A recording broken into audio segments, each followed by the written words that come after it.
ओम नमः शिवाय, नमस्ते। आज मैं आप लोगों से एक ऐसे विषय के ऊपर बात करना चाहूँगी, जो कि हर एक व्यक्ति के मन में जिज्ञासा होती है कि उसकी जब मृत्यु होगी तो वो किस तरह की होगी? या मृत्यु के समय जो स्थितियाँ होंगी वो कैसी बनेगी? हर एक इंसान के मन में कभी न कभी अपनी डेथ को लेकर के इस तरह के भाव ज़रूर उठते हैं। तो आज मैं इसी विषय पर बात करूँगी आप लोगों से। सबसे पहले मैं अपने सभी व्यूअर्स को थैंक्स बोलती हूँ, जो भी लोग मेरे चैनल से जुड़े हैं, वीडियोज़ को देख रहे हैं और जो भी नए व्यूअर्स जुड़ रहे हैं, आप लोगों से भी रिक्वेस्ट करूँगी कि प्लीज़ आप चैनल को ज़रूर सब्सक्राइब करिए, लाइक करिए, शेयर करिए और नोटिफ़िकेशन बिल को ज़रूर प्रेस करके रखिए, जिससे मैं कोई वीडियो डालूँ तो आप लोगों को पता चल पाए और मैक्सिमम लोगों तक शेयर किया करिए। देखिए, जिसका भी जन्म हुआ है, तो उसकी मृत्यु भी होगी। हालाँकि शरीर की ही मृत्यु होती है, व्यक्ति तो नहीं मरता है। मगर ये जिज्ञासा सबके अंदर रहती है कि हमारा आखिरी टाइम किस तरह का होगा। तो हम लोग एस्ट्रोलॉजी के माध्यम से ये जान सकते हैं, समझ सकते हैं कि किसी भी व्यक्ति का जो आखिरी टाइम होगा वो किस तरह का हो सकता है। हालाँकि ये ईश्वर के अधीन, ईश्वर के अम, बहुत ही ईश्वरीय चीज़ है। मतलब किसी की मृत्यु को प्रेडिक्ट करना इतना आसान नहीं है। कायदे से तो नहीं इस पे चर्चा करनी चाहिए, लेकिन फिर भी आज मेरे मन में आया कि मैं इस विषय पर आप लोगों से बात करूँ, क्योंकि जन्म हुआ है तो मृत्यु होगी और ये ईश्वर ही जानता है कब किसका शरीर छूटेगा। फिर भी ज्योतिष जितना बताती है उसके आधार पर आज बात करते हैं आप लोगों से। नेटल चार्ट को देखने का 2 तरीका होता है, एक तो वैदिक पद्धति है और दूसरा केपी कृष्णमूर्ति पद्धति से विचार करते हैं। तो आज मैं आप लोगों को केपी के माध्यम से तो नहीं बताऊँगी, क्योंकि उसको सभी लोग नहीं समझ पाएँगे। वैदिक को ही आधार बना के बताती हूँ। सब अपने चार्ट में चेक कर सकते हैं। देखिए, जो हमारा 8वाँ भाव होता है वो हमारे अंत समय को कहीं न कहीं इंगित करता है। क्योंकि ये लग्न स्थान से अष्टम स्थान 8वाँ स्थान होता है। तो 8वाँ स्थान जो होता है वो कहीं न कहीं छूटने का, मृत्यु का, डेथ का, पीड़ा का होता है। तो आप हमेशा ध्यान दीजिएगा कि 8वें भाव में जो राशि पड़ी होती है और जो ग्रह पड़ा होता है, उन दोनों का ही बहुत बड़ा रोल होता है आदमी के अ, डेथ के टाइम पे। तो सबसे पहले आप ये देखा करिए कि जो आयु का कारक ग्रह शनि कहा गया है, शनि आपकी कुंडली में कैसा है, किस स्थिति में है, उसको आप देख लीजिए। और अक्सर लोग कहते पाए जाते हैं कि शनि जब 8वें भाव में बैठता है तो व्यक्ति की आयु को बहुत लंबा कर देता है। ऐसे व्यक्ति की जल्दी डेथ नहीं होती। तो ये सही चीज़ है, क्योंकि ये तो शनि कारक है व्यक्ति की आयु का। और ऊपर से शनि बहुत ही स्लो ग्रह है, तो जब वो 8वें भाव में बैठता है तो वो व्यक्ति की आयु को काफ़ी बड़ा कर देता है, बढ़ा देता है। हालाँकि ये निर्भर करेगा कि शनि अच्छी स्थिति में बैठा है, उसके ऊपर कोई मेलेफिक प्रभाव नहीं होना चाहिए। नहीं तो जो शनि की ये स्ट्रेंथ है आयु को बढ़ाने की, उसमें भी न्यूनता आ जाती है। केवल शनि के बैठे रहने मात्र से आप ये नहीं सोचिए कि आयु बहुत ज़्यादा है या दीर्घायु है, व्यक्ति शतायु है, इस तरह का नहीं रहता है। शनि कितनी मजबूत स्थिति में बैठा हुआ है अष्टम में, ये भी निर्धारित करेगा व्यक्ति के जीवन को। लेकिन ये सत्य है कि जब भी 8वें भाव में शनि बैठता है, तो ऐसे व्यक्ति की लाइफ काफ़ी लंबी होती है। इतनी उम्र उसकी हो जाती है कि व्यक्ति ऊब जाता है, मतलब उसका जीने से मन भर जाता है। या ये कह लीजिए कि इंसान ये सोचने लगे कि भगवान अब लाइफ को खत्म करो। इतनी लंबी आयु हो जाती है, तो ये भी कोई बहुत अच्छी चीज़ तो नहीं है, कितनी बड़ी आयु मिल जाए कि व्यक्ति जीना ही जीते-जीते परेशान हो जाए, क्योंकि एक समय के बाद बहुत बड़ी आयु जो है वो भी पीड़ा का ही कारण बनती है। जब तक शरीर साथ दे तभी तक जीना अच्छा रहता है। तो शनि जब भी बैठेगा 8वें भाव में तो आयु को तो वो बढ़ाएगा। लेकिन मृत्यु के टाइम पे जो उसकी स्थितियाँ निर्मित होती हैं, अगर शनि कहीं पाप प्रभाव में आ जाए, तो ऐसी स्थिति में चूँकि शनि जो भी दिक्कतें देगा, तकलीफ़ें देगा आखिरी टाइम पे, तो उसका वो बहुत ज़्यादा विस्तार कर देगा। उसको बहुत धीरे-धीरे करके बढ़ाएगा। जैसे कोई आखिरी टाइम पे कोई बीमारी हुई, किसी तरह की कोई तकलीफ़ हुई शरीर में, तो सडन क्या करेगा कि उसको बहुत धीरे-धीरे उसका विस्तार करेगा। कोई रोग हुआ उसको धीरे-धीरे करके उसको बढ़ाता जाएगा। इसी तरीके से जो लोग मोस्टली बेड रिडन होते हैं, अक्सर आप लोगों ने देखा होगा कि कुछ लोग बिस्तर पे पड़े रहते हैं, सालों पड़े रहते हैं, फिर जाके कहीं उनकी डेथ होती है। ऐसी स्थिति में कहीं न कहीं शनि का रोल ज़रूर होता है, क्योंकि शनि जो है चीज़ों को बहुत स्लो कर देता है, तो आदमी त्रस्त हो जाता है जीते-जीते। सैटर्न इस तरह की स्थितियाँ निर्मित करता है। अगर कहीं आपके 8वें भाव में मंगल बैठा हुआ है और वो भी बहुत बुरी स्थिति में बैठा हुआ है, मंगल बैठ जाए, राहु के साथ में बैठ जाए और भी मेलेफिक प्लैनेट से उसके ऊपर प्रभाव पड़ जाए, दृष्टि से संबंध बन जाए, तो ये जो मंगल रहेगा, ये व्यक्ति के का जो आखिरी टाइम पीरियड होता है, वहाँ पे बहुत अधिक संभावना होती है कि ऐसे व्यक्ति की जो डेथ हो, वो आखिरी टाइम पे किसी तरह की चोट-चपेट से हो, एक्सीडेंट से हो या किसी तरीके की जो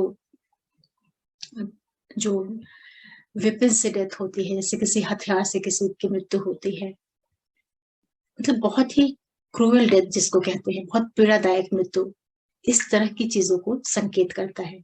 जब भी मंगल 8वें भाव में बैठता है या राहु के साथ में बैठ जाए या शनि के साथ में, इस तरह के ग्रहों के साथ में बैठता है, तो मंगल कहीं न कहीं एक तरीके से अप्राकृतिक या बहुत ही पीड़ादायक मृत्यु की ओर एक संकेत करता है।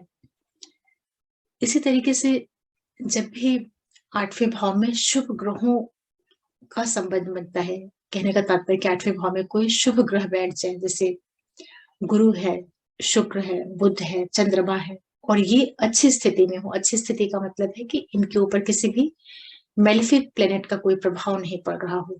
तो जब ऐसे शुभ ग्रह 8वें भाव में बैठते हैं, तो ये एक संकेत देते हैं कि जो ऐसे व्यक्ति का आखिरी टाइम होगा, मृत्यु का टाइम होगा, वो उसको वहाँ पे उसको बहुत ज़्यादा तकलीफ़ें नहीं होंगी, बहुत ज़्यादा उसके शरीर को कष्ट नहीं होगा या उसकी सडन मृत्यु हो सकती है, अचानक से उसकी डेथ हो सकती है। जैसे कि बहुत से लोगों की चलते-फिरते या फिर बहुत ही आसानी से मृत्यु हो जाती है।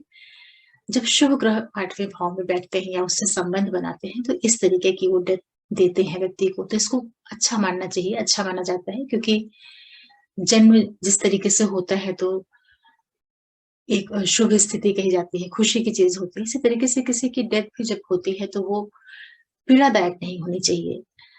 व्यक्ति को बहुत तकलीफ नहीं मिलनी चाहिए, तो उसको अच्छा मानते हैं। तो जब भी शुभ ग्रहों का संबंध बनता है 8वें भाव से या 8वें भाव में बैठते हैं, तो ये व्यक्ति की जो डेथ होती है उसको बहुत ही अ, आसान कर देते हैं, बहुत तकलीफ नहीं देते हैं, बहुत कम कष्ट में उसको अपने पास ईश्वर बुला लेता है, इस तरीके से आप समझ सकते हैं।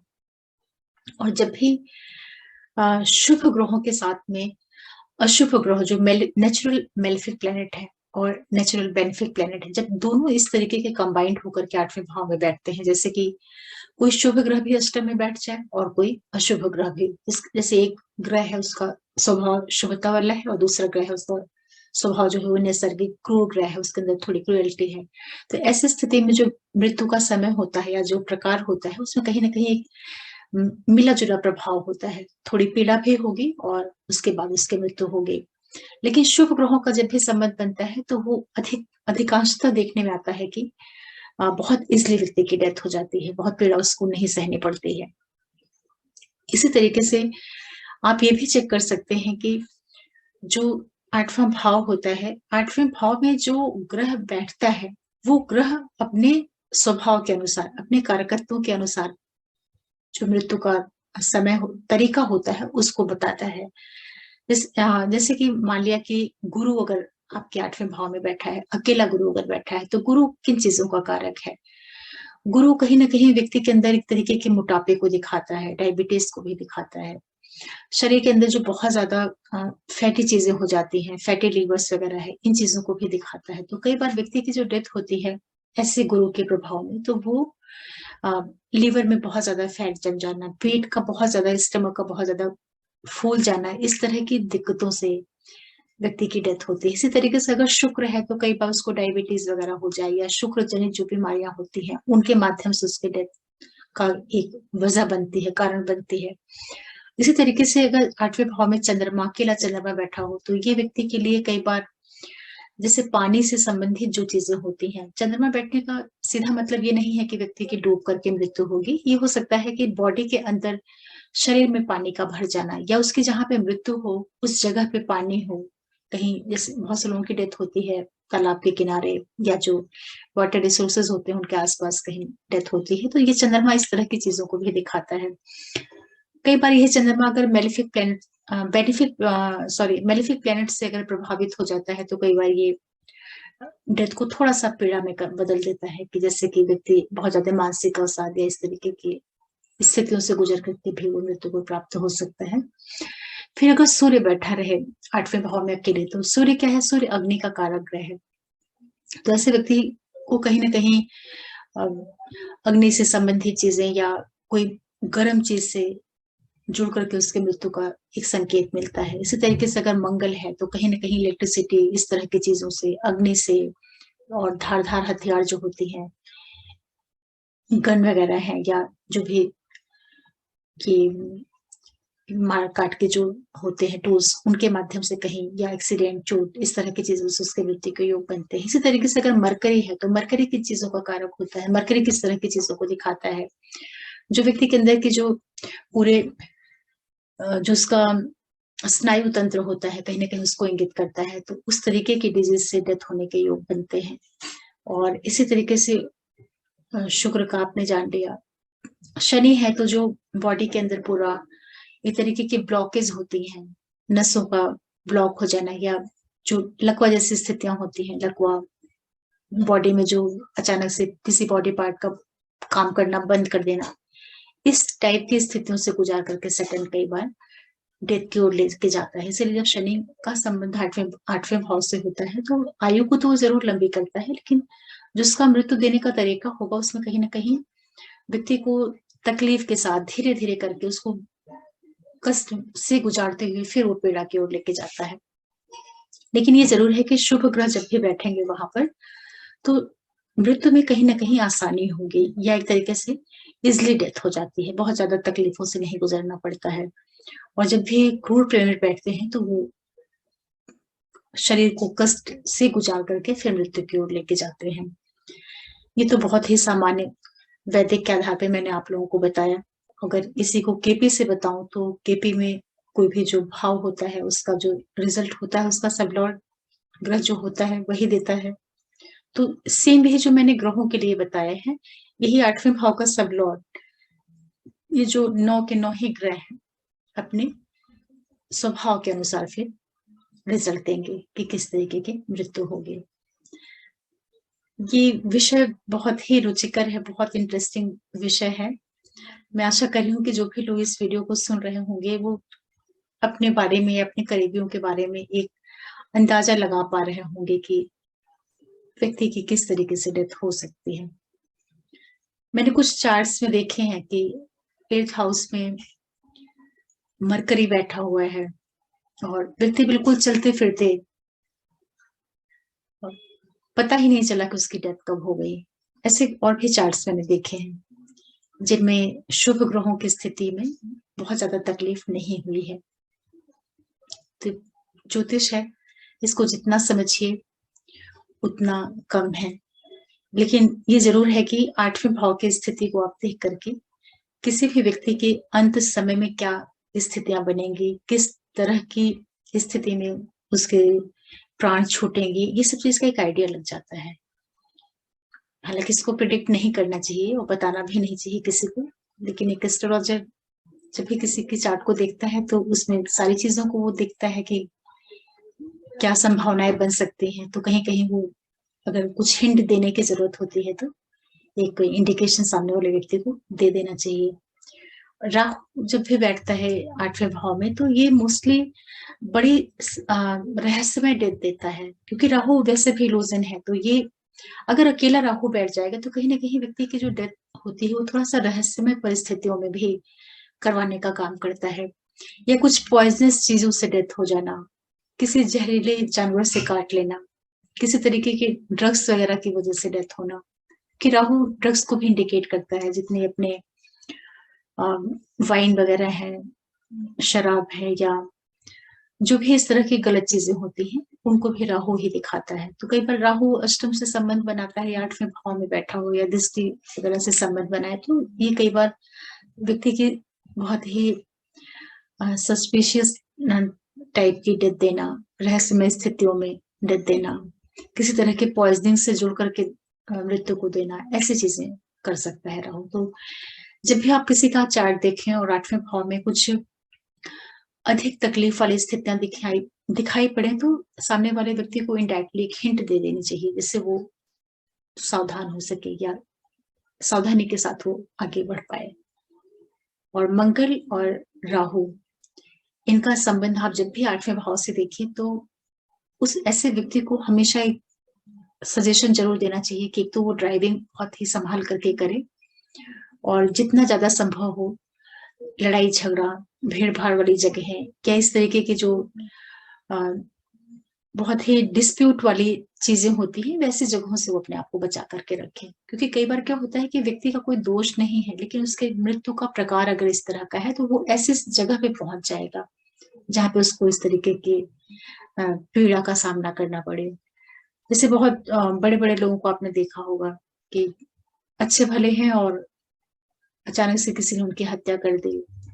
इस टाइप की जो डेथ होती है उसमें कहीं ना कहीं मंगल का, राहु का, जितने भी क्रूर प्लेनेट हैं, शनि का, केतु का, इनका इन्वॉल्वमेंट होता है ऐसी पीड़ादायक मृत्यु के समय पे। इसका संबंध अवश्य बनता है, तो इन चीजों की थोड़ी सी सावधानी भी रखनी चाहिए। आशा कर रही हूँ कि वीडियो आप लोगों को अच्छा लगा होगा, पसंद आया होगा, और आप सभी लोगों को मैं थैंक्स बोलती हूँ, और नए व्यूअर्स से रिक्वेस्ट करूंगी कि आप लोग भी चैनल से जुड़िए, सब्सक्राइब करिए, लाइक करिए, शेयर करिए और मैक्सिमम लोगों तक पहुंचाइए। फिर मिलते हैं किसी नए वीडियो के साथ, तब तक के लिए ओम नमः शिवाय, नमस्ते।